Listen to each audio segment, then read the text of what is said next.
world stock markets. He has successfully timed the 2011 $1,900 gold and $49 silver tops, China's April 2015 stock market top, and the U.S. July 20th, 2015 stock market exact top, all to the exact day. He currently forecasts a 2016 gold silver price explosion and a stock market crash of up to 50%, potentially 70 or 90 by 2020 or 2022. Bo, welcome, good sir. How are you? I'm good. Thank you very much for the introduction. And yes, thank you very much. I look forward to being here. Well, I'm really excited to have you on. I met you briefly at an Acapulco where you were a speaker. We exhibited and spoke as well. And your work is phenomenal. It speaks for itself. You put a lot of information out there for free, and then you have, from what I understand, quite the detailed subscriber package as well. I wanted to talk briefly about what you're seeing take place, and how you're seeing things unfold specifically in the short term, as things are getting very, very interesting on the global stage. So sorry, are you like thinking type of stock market? Is that where we're going with this? Sure. Yeah, we can go major equities. That's perfect. Okay, so I sent you a couple of charts. I don't know if you can pull those up. Sure. The first one we label the Dow.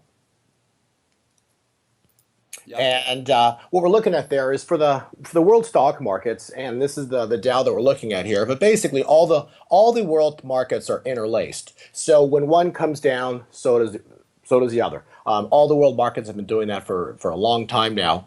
And so what we're looking at is what's called the jaws of death pattern. Or a megaphone, but I prefer using the word jaws of death because basically this is a completionary pattern that happens after hundreds of years. And so what's supposed to happen now is a collapse of the world and the U.S. stock market. We're looking at targets between 6,000 and 5,000 on the low for the initial target for the Dow. So if you look at the chart presently, when we did call the top on July 20th of 2015, that to the day has been holding as the exact day and top. And since then, the markets have dropped in August, they then dropped in January, February, and each time they've come up, they've made what's called a lower high, which is a bear trend. So the bottom line is we have a down cycle for the world stock markets, and this is going to be biblically bad. When it crashes, it will never recover. This is going to be depressionary. This is going to last years. This will be worse. The type of crash that we saw in the 1930s. It's not going to be some recovery. This will not recover for years.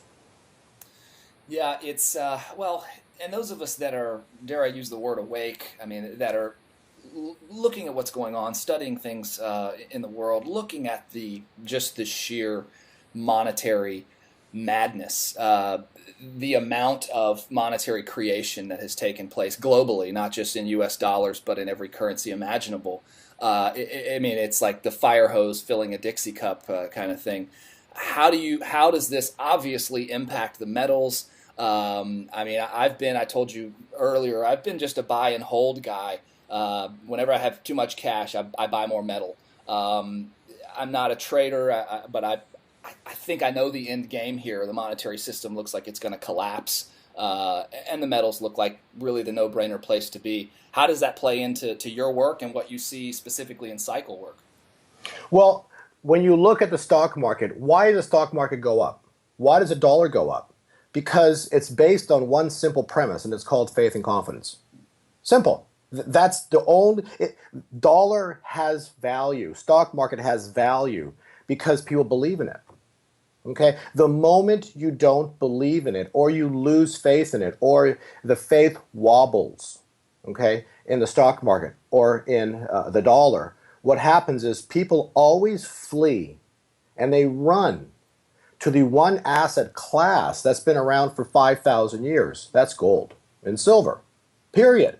And so what ends up happening is that when faith and confidence wobbles or crashes, then when people lose the faith, the confidence, they immediately run to gold, run to silver. And so what happens is as the markets start to fall and wobble, Or it could be the gold actually first makes a move, which I think is going to happen here. I believe gold will probably even first make a move and start the whole system to start to wobble.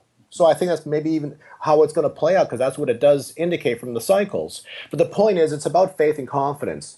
Lose faith and confidence, and gold becomes money. Silver becomes money. It's not a barbaric relic. It actually is money. Gold and silver have always been money. We've been taught to believe over the past 200 years that you don't need it because of paper currencies, because of everything else that's available. But ultimately, when everything becomes a problem and fails, everybody runs to the one asset class, and that's gold and that's silver. Hmm.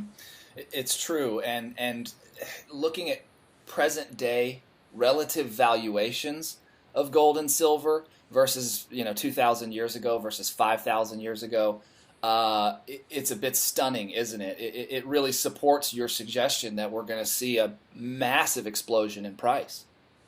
Oh, absolutely. If you don't mind, I sent you another chart on gold. So let's look at it. Okay. So when I was in Vancouver, I spoke at Cambridge House, and I basically said at the very end, I think it was the 28th of January, we are looking for a vertical move to begin on gold. Well, it happened exactly as forecast. And so if you look at the chart I sent you, it's an example, but it's called a flag. Okay, so you look at that low, there's like a light blue shaded area. Well, that low was in January. And what happened? Well, it worked its way all the way up to point number one, which was in February into March. Okay, so it topped out and it paused. So everybody has been talking about gold going back down, going back down. It's going to go back to the new lows again, or it's going to go to 700 or 1,000. It's going to go to 1,100. I've written to all my subscribers that you're never going to see 1,100 again. And the reason is because all that's happening is you've got, if you look at that chart again, it's a flag formation. So what it does, it goes up and down, up and down. It's a spring. Okay? It's a spring consolidating. And all that does is that spring and then explodes. Okay? So there's no such thing as gold's going to go to new lows or going to go down, because when it did go to point number one, this is key. This is what everybody misses. When it hit point number one, it took out something that was incredible. It took out the 600-day moving average. So what that means from a technical term is when the market trades above a 600-day moving average, if you look at gold, for example, it hasn't been up there for 5 years. Okay, it took it out and stayed above it. I did an interview at that time with Greg Hunter, and I said it's blue skies for gold. It's never going to go down again. And all that's happened is it actually went higher, and then it traded within a range between 1280 and 1215, I think. And so it was range bound, but that's the flag. And once the flag then moves back up, it's going to go to incredibly new highs once point 7 breaks. But the key is, number one, breaking the 600-day moving average, all it did was, and it dropped. Each one of those drops, all it did is came back and tested the 600-day moving average. So the 600-day moving average became support.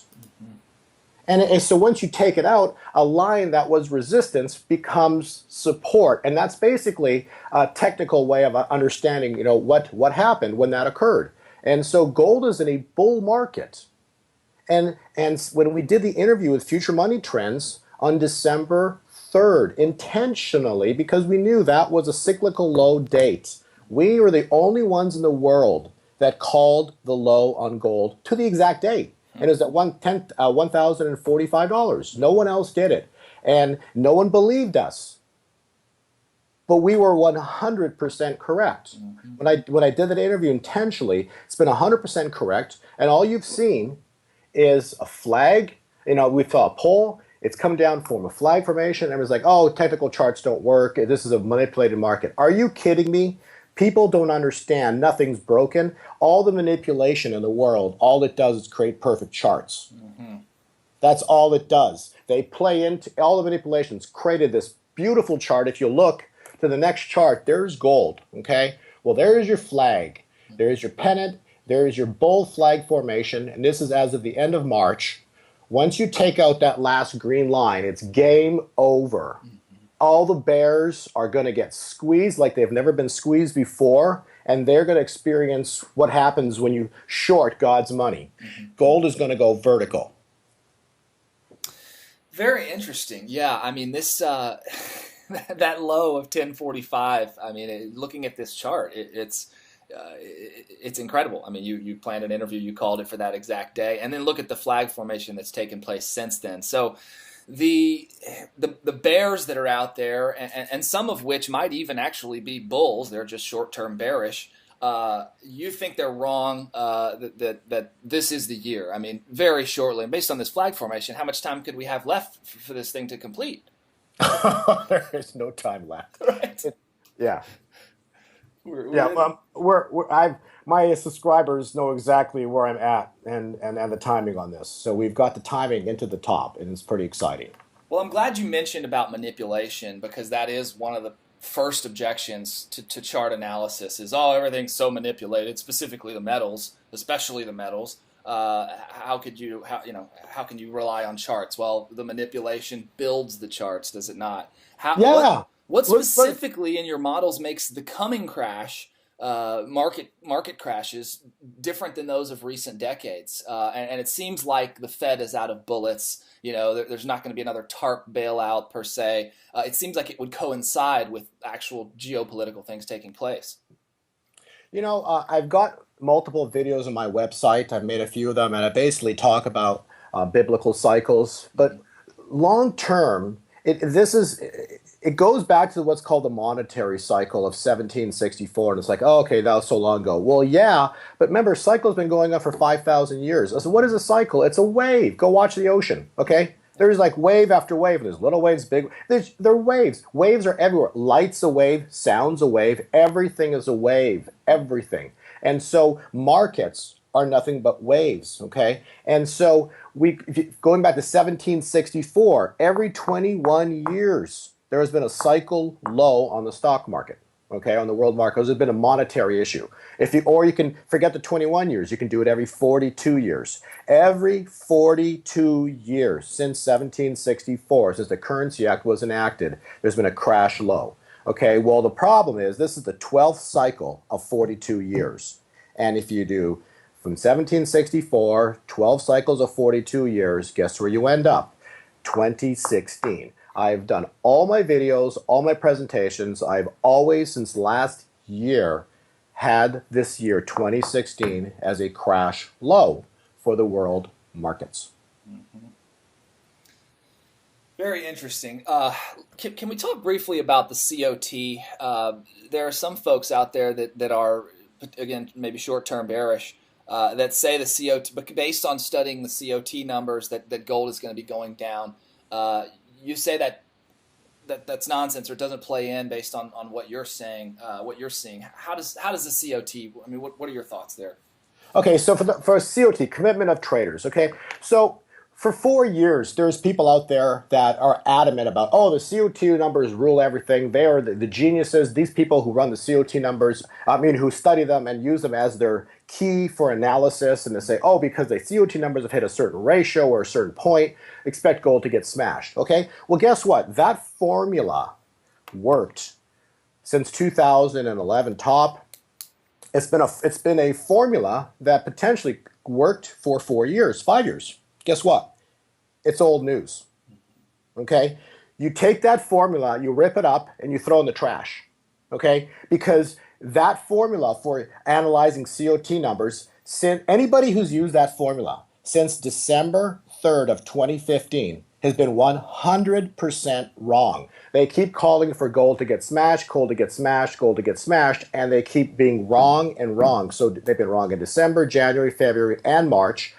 Constantly. Why? Because the COT numbers are based on a mathematical formula that they're using that doesn't work anymore, because that was for a bear market. Mm-hmm. Well, guess what? Cycles, when a cycle ends, so when a bear market ended on December 3rd, guess what started? A bull market. Mm-hmm. So now we're in a bull market in gold. So everything they used for a bear market doesn't work anymore. You throw in the trash, and now we're in a bull market. Okay, and so those people who are adamant about, they're right, the gold is going to go down, or they keep looking at sentiment and the COT numbers, they've been nothing but wrong, and they will continue to be wrong. And now, if people listen to these people, what's about to happen is a vertical move in gold. Well, now they're about to be proven 1,000% wrong, because and what's going to happen? This is the worst part. The people that listen to them missed the greatest opportunity to get in on these prices in gold, because they didn't believe, and they were looking for lower prices. And instead, they missed one of the greatest trades in history. Very interesting. So the commitment of traders, it doesn't correlate anymore, because if you look at the chart right here, we started a new bear market on your call date on December 3rd. So that doesn't correlate anymore. It's out the door. I wanted to ask you that, what do you say to the folks out there that might say, careful with gold only because central banks of the world are hoarding it. They're the very ones that manipulate the markets. So be careful. They may just continue to use their gold hoards to further manipulate the price of gold. I personally want to believe and think that they are potentially just positioning for the end game, like you and I are. What do you believe? Your choice of words are actually fantastic. They're hoarding gold. If they're hoarding gold, they know something. Right. Maybe you should be doing the same thing. Okay. Yes, they know something. But the charts are telling us what's coming. Okay, and so they're hoarding it. The charts are telling us what's coming, and the bottom line is, I'd be hoarding with the banks if I was, if you want to be smart about it. Yeah, in this regard, it's not so counterintuitive for them to bet against their fiat. I mean, essentially, that's what they're betting against their own shell game. But it's collapsing. I mean, look at it; it's falling apart. That's correct. Well, good sir, it has been. Your information is fantastic. I've just sort of scratched the surface here. We'll of course have links to your website, gold2020forecast.com. Bo's got a lot of information on there, and he's got some subscriptions as well, where for folks that really want to stay dialed in the know, day to day kind of thing, you can do so. Anything else you want to leave listeners with? Safe travels, by the way. I think you're headed off to Asia here in a day or two. Yeah, I'll be speaking in Singapore at the Asia conference. But aside from that, honestly, I really think that these are critical times. I think people need to own gold. I think they need to own gold. They need to hold silver, their real money. And if just whatever piece of the pie of your portfolio, I think. But if you